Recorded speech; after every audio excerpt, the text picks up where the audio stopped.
de recrutement de médecins depuis le tout début et membre du conseil d'administration du C3S du Granit de l'hôpital.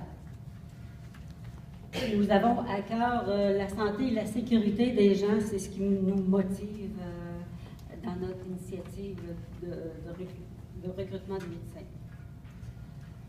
C'est ça, le départ du Dr Mercier en juillet 2013 et le départ de Dr Lefebvre et Mélenchon annoncé 6 mois d'avance leur départ et rien ne s'est posé comme de concret pour régler ou acheminer, je veux dire, un médecin de famille entre-temps. Aucun médecin s'est pointé. Parce qu'il n'était pas du groupe de GMF, le groupe de médecine familiale. Disons que les patients se sont trouvés comme pris à cause du nom, ne faisaient pas partie du groupe de GMF.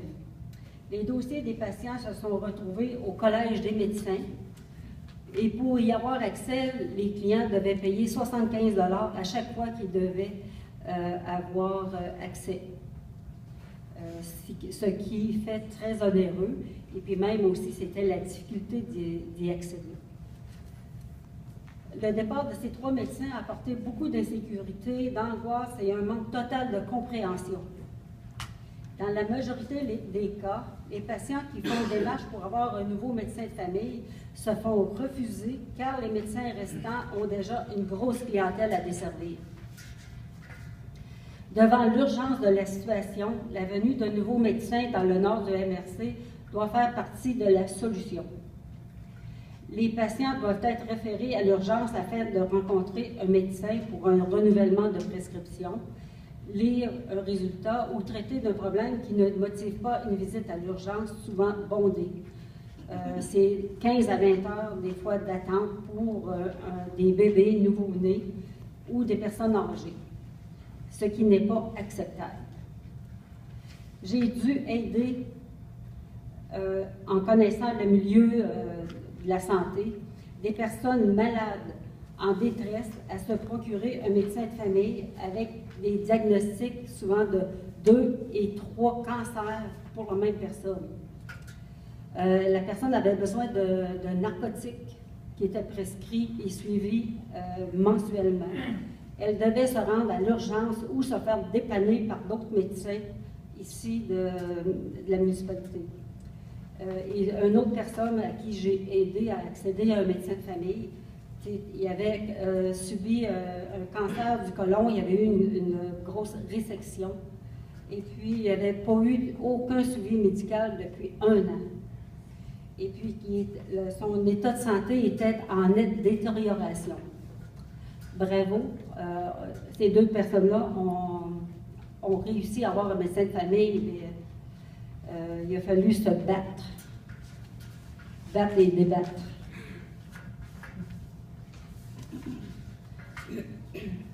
Fait que ces gens-là qui n'avaient pas de médecin de famille et qui n'avaient aucun recours ont vécu de graves épisodes d'insécurité. C'est ça, Manon Roy, pharmacienne, m'avait fait savoir à ce moment-là qu'il y avait d'autres personnes, d'autres cas similaires, sans moyens, sans ressources, et plusieurs dossiers patients se retrouvent donc encore entre 2 chaises. Parce que les gens avaient passé des examens pour qui avaient un cancer, mais qui n'avaient pas eu de réponse et ça faisait déjà 6 mois. La clientèle orpheline est évaluée par code de priorité, P1, P2, P3, dont le P1 est le plus grave. Vous avez tous entendu ça parce qu'au triage, souvent à l'urgence, vous êtes considéré P1, P2, P3, P4 et c'est le P1 qui est le plus grave, donc vous êtes situé. C'est un logiciel informatique qui détermine lequel dossier patient sera priorisé. Fait que même le médecin ne peut pas décider, même avec insistance. Ils nous disent c'est le logiciel qui décide la priorité de chaque personne. Encore inacceptable. C'est ce que la population ignore, c'est la façon de procéder si l'état du patient se détériore. Si l'état, il a fallu cheminer Alors, imaginons les gens en état de panique et de détresse. Qu'est-ce qui se passe? Ils sont totalement démunis. J'ai dû me battre et me débattre avec eux, et même avec mon expérience du milieu de 30 ans, afin que leur soit attribué un médecin de famille. Ça a été difficile. Tous ces faits sont réels et résultent d'expérience. Nous, M. Declercq et moi, nous agissons avec grande conviction humanitaire et de façon tout à fait bénévole. Comme citoyens, nous avons tous la responsabilité, non pas seulement pour notre MRC, mais pour toute la province, pour toute la population. Entre autres, on avait écrit une lettre au conseil d'administration de l'Agence de la santé de l'Estrie à Sherbrooke. Et puis, on nous a convoqués à leur CA. Et puis, on nous disait qu'on ne pouvait pas avoir accès à des médecins de famille. Par contre, on pouvait nous attribuer une IPS, infirmière praticienne spécialisée. Mais il n'y en a que 12 dans la province. Et que sans doute, on peut s'imaginer que c'est peu probable qu'on nous en octroie une, hein, qu'on en trouve une. Et qu'en 2022, tout rentrera dans l'ordre. Parce qu'il y aura des médecins en quantité suffisante pour toute la province. Ils vont débloquer des places au collège, dans les écoles de médecine. Merci.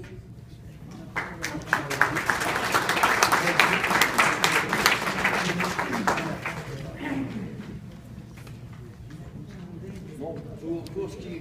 Excusez mon accent. Hein, Lève ton micro. C'est britannique, ça? Pardon? Non, c'est auvergnat. Mais cela dit, je ne peux pas aller beaucoup plus loin que ce que vient de vous dire Sylvie, mais il y a deux choses qu'il faut bien savoir déjà, c'est qu'il n'y a pas de responsable. C'est un système autoritaire, oui, d'accord, hein, c'est pas un système socialiste, mais personne n'est responsable. À commencer par exemple par la direction d'un C3S qui n'a absolument aucun pouvoir vis-à-vis des gens qui sont chargés des soins. C'est quand même absurde, mais c'est comme ça. Hein. Donc, faire avancer les choses, ça demande tellement d'énergie que nous, finalement, on finit par avoir épuisé complètement nos idées dans le domaine. Heureusement, effectivement, grâce à la municipalité, on a réussi à se mettre d'accord. Proche du micro. Je peux parler beaucoup plus fort encore. Ça, hein, comme cela, on comprend bien. Parce que moi, sur les 6600, j'aurais espéré qu'une centaine de personnes, ça aurait été une réussite totale. Et je vois qu'on n'est pas 100 personnes, mais 98, des choses comme ça. Donc, moi, je suis parfaitement satisfait. Bon, cela dit, pour en revenir au point essentiel, c'est que la notion de respect du patient, c'est quelque chose de totalement inconnu dans le domaine. On ne parle jamais des patients. Jamais. Vous m'entendez bien? Moi, ça fait, je ne sais plus, 10 ans, 12 ans que je suis au CA. J'ai jamais entendu parler de patients. Ça n'existe pas. On va vous parler de statistiques en long, en large et en travers, des kilos de papier comme c'est pas possible. Mais pour aboutir effectivement à l'objectif essentiel qui est la survie et surtout les soins apportés aux personnes, qu'elles soient des personnes âgées. Moi, je suis dans la catégorie 0. Hein. Théoriquement, je suis plus près du cimetière que de la naissance. Donc, je ne me fais pas de soucis pour ça. Mais il y en a d'autres, par contre, qui ont effectivement d'énormes soucis. Comme disait Sylvie, il y a un gros point qui est essentiel. C'est la partie sensible d'entre nous. Parce qu'il n'y a rien de pire que le soupçon de difficultés dans le domaine de la santé. Je veux dire par là que si par exemple vous êtes malade, vous ne vous sentez pas bien, c'est un vendredi, donc c'est fini, terminé, il n'y a plus de médecin. Le samedi, le dimanche, c'est fini, il n'y a plus de médecin. Et si c'est la nuit, c'est pareil. Bon, donc, c'est ce qui intéresse effectivement les gens, c'est d'avoir un accès, quel qu'il soit, dans les meilleures conditions possibles. Ça, quelle que soit la manière dont on arrivera à obtenir ça, en imaginant par exemple que la loi Thatcher qui avait été votée il y a 37 ans, je crois, ou 36 ans et demi, si le jour où ça arrivera jusqu'au Québec, moi je trouve que ça sera une réussite extraordinaire. Parce que c'est des domaines que je connais ailleurs en Europe, où la 24 heures sur 24, hein, vous le savez, 365 jours par an. Ça peut arriver un jour peut-être, si véritablement on gère les personnels professionnels, on arrivera à ça. Donc on peut toujours rêver, hein. C'est la seule chose qui me reste. Donc voilà. Et ça, il faut aussi savoir que nous avons effectivement fait un certain nombre d'efforts dans le domaine de la connaissance et de la reconnaissance des besoins, comme a cité tout à l'heure Sylvie. Heureusement, on était calme ce jour-là quand on nous a annoncé que tout allait s'arranger d'ici 2022. Il fallait vraiment être très calme. C'est pas mon style. Mais cela dit, on porte tous nos espoirs justement sur le gouvernement qui théoriquement devrait être en charge de décider. Parce que la population, c'est quand même l'essentiel de la vie d'un gouvernement. S'il n'y a pas d'électeurs, il n'y a pas de gouvernement. Donc ça implique que le gouvernement prenne en charge ça, c'est-à-dire qu'on ne dise pas demain, on verra. Non, demain c'est trop tard. Ça fait déjà 2 ans que ça dure, et plus ça va aller, plus ça va se développer. Parce que n'oublions pas qu'on n'est pas nombreux, c'est 6600 personnes, c'est vrai.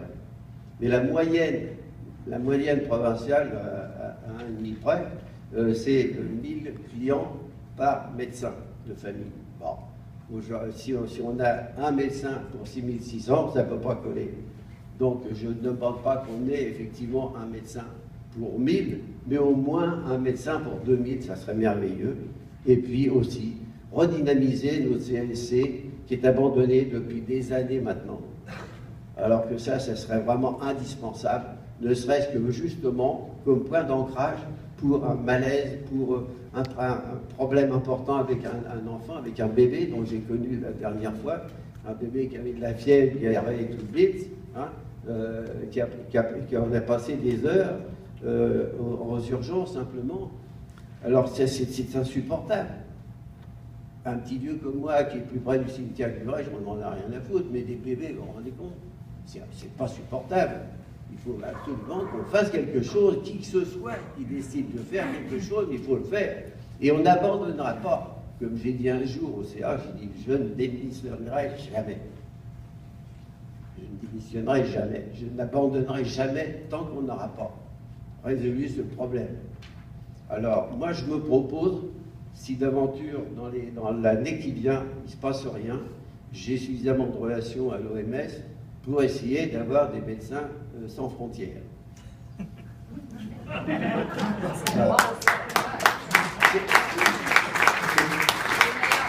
C'est peut-être la solution. J'ai un bon copain qui est un Autrichien, qui s'appelle Otto d'ailleurs, c'est curieux, donc c'est comme ça. Et donc, je suis certain que si je vais faire un tour à Genève, je vais régler le problème. Ben oui, parce que j'ai même pas connu ça en Afrique. Oui.